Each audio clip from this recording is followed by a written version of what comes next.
On the very first day students returned to in-person instruction, Southside STEM Academy at Camp Estella welcomed several city and state officials, including Virginia Governor Ralph Northam. Following a brief ceremony, guests were invited to take a tour of the building to see how the first day of school was going. It's a lot of energy. It's great. It feels great. It's been a long year during the pandemic, but gradually see students come back. It feels really great. It's been a really long time. Our kids have really sacrificed during the pandemic. They're really resilient, but we really need to start getting them back gradually so they can get accustomed to this the remainder of the academic year and really hit the ground running when the next academic year starts. It's been a long year, and Norfolk has done a great job managing the pandemic. But we know that student mental health, student academic success is being challenged because of the way that we've had to instruct our students. So what today means for me is this is the chance for us to really get in with our students, make sure that we're growing them, and build upon those experiences so that we can get back to as close to normal as we can after vaccines and everything else. And today's a big day in Norfolk. Today is really very special. We have been out of school for a year. And so welcoming our children back after a year, it is really emotional. We know that many in our community, they've suffered. And so we're so glad to have them back in person. And we're working with their families. We will continue to work with our children and their specific needs, but we are so very happy about seeing their smiling faces today. Norview High School senior Ariana Greggs was recently named to the National Youth Orchestra, which means she'll get the chance to play the violin at Carnegie Hall in New York this summer. I was really surprised because I initially wanted to audition just for fun because I was getting ready for college auditions and I needed something to calm me down and something just extra to play along the side. So I initially just applied for fun, and when I got in I was super shocked and I was super excited. Of course I was really excited because she worked so hard to get to this point, and I think this is such a high point, but it's only one point. She's going to continue to blossom and to have opportunities such as this particular opportunity, but I wasn't surprised. She's always put in the work. I started on viola actually when I was in 6th grade, and I played viola until 8th grade, and then 8th grade I actually played violin. So I've been playing a stringed instrument for about 6 years, but I've been playing violin for about 4. I like that it's split into 2 sections in the orchestra, and there's a lot of places you can take violin, whether it's being the support or actually playing the actual melodies. I first officially met Ariana in September of 2017. She was a freshman. It was also my first year here, so we were kind of learning things together. And the first time that we played together was when I noticed that she had something special. So when we all play together, they're all freshmen, they're nervous, and I could literally pick her sound out of a group of about 25 students. Her tone was just so mature.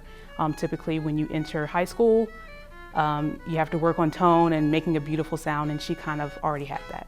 It's kind of overwhelming because I just assumed that everyone's at the same level and things like that. But it took me a while to really understand that not everybody's in the same place as I am, and so that kind of makes me feel better because if someone else is hearing the kind of sound I'm producing, that means I can help other people also achieve that sound. If she's asked to learn a piece of music, she's going to immediately go home, she's going to work on it, and she's going to work really hard until it is the best that she can produce. So she's always had a really hard work ethic. I think it's grown even more now that she's playing higher level music, really collegiate level music at this point. So she works really hard.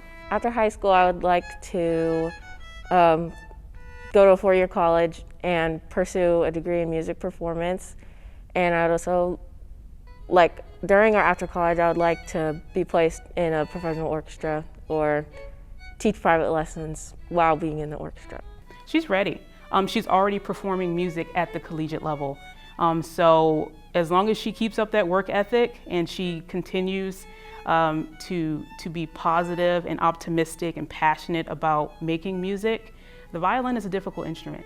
So as long as she sticks with it, she's going to do a great job. She's going to do a great job. As the school year has rolled along virtually, our school nutrition department has maintained their high standards of service and innovation. During the pandemic, they have served over 2 million grab-and-go meals to our students and were recognized for this accomplishment by the Department of Education. Not surprisingly, their reward comes from elsewhere. Well, the recognition comes from seeing the customers enjoying the meals. I mean, it's always nice to be recognized by the Department of Education. Mainly, the gratification comes from the reward of seeing the people come to pick up the meals, in particular the children.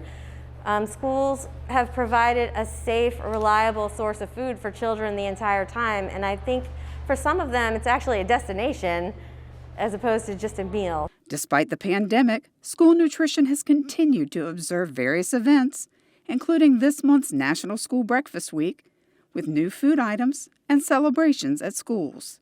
In addition, they've maintained a valuable partnership with the food bank, which provides food that students can take home, and they have a new partnership with Feast Virginia that offers recipes designed to educate families about eating healthier. Newer innovations to the department include an on-site hydroponics farm that currently provides fresh microgreens for salads, and a food truck, which is the result of a No Kid Hungry grant.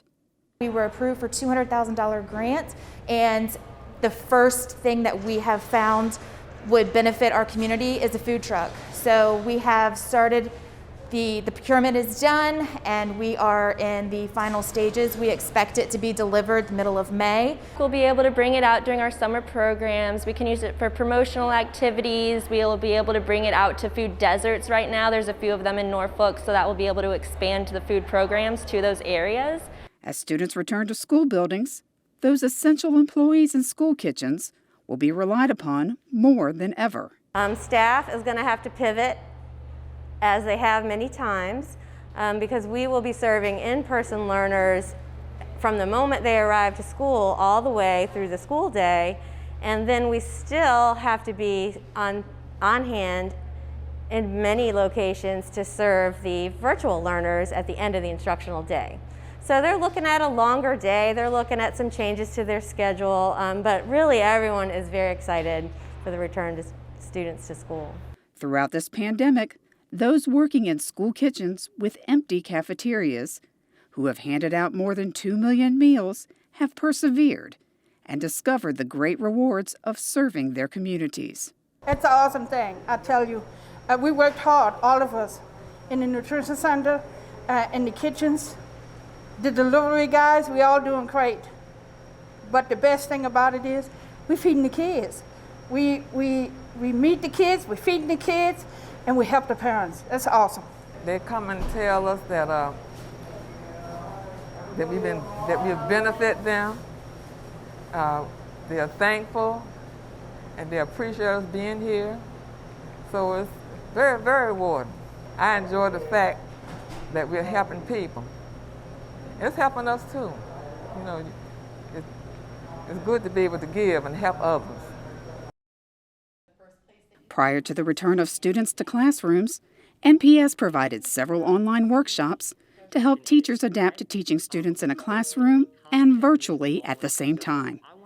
These courses, which were taught by Instructional Technology resource teachers, simulated this new teaching environment and showed them how technology can be used to help them teach concurrently. We're doing our first experimentation of really modeling a concurrent instruction and sharing just different tools that could be used for teachers and trying to alleviate some of the fear. We realize it's just very stressful for teachers as we come back to in-person learning with the hopes that each teacher will have their own method that they fall into. There's not a one-size-fits-all for this to work, but hoping that teachers will start to adventure and play around with it. She's right now using the Logitech web cameras that we purchased for every single teacher in the division, and she's also using a Jabra headset. So it's a small Bluetooth headset that does Bluetooth as well as connects directly into the USB port, so then she can be mobile.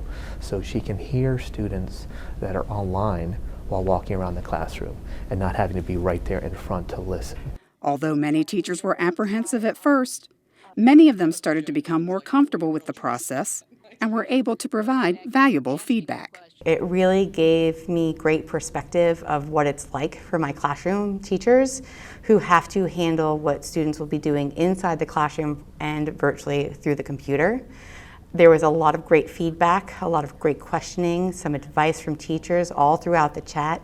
Teachers were really engaged throughout the entire Zoom session, and we actually had over 200 participants in our very first session, so that was fantastic.